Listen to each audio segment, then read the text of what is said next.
Welcome to Soul Society. In this video I will talk about how to treat acne with burdock.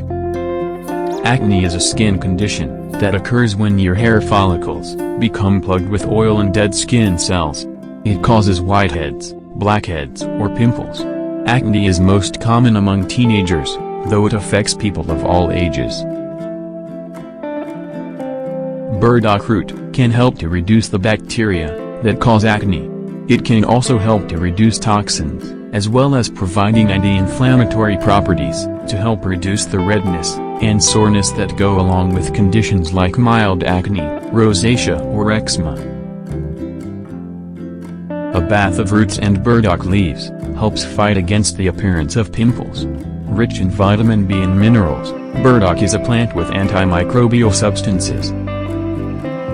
For that, you need 1/4 cup of burdock roots, and 1/4 of burdock leaves, 1 liter of water. Then infuse burdock roots and leaves in 1 liter of hot water, and take a bath with this mixture, with a washcloth.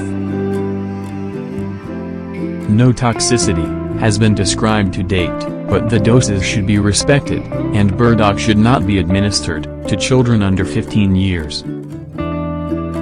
Subscribe to Soul Society for more remedies, and check out the description below to get more information. Thanks for watching.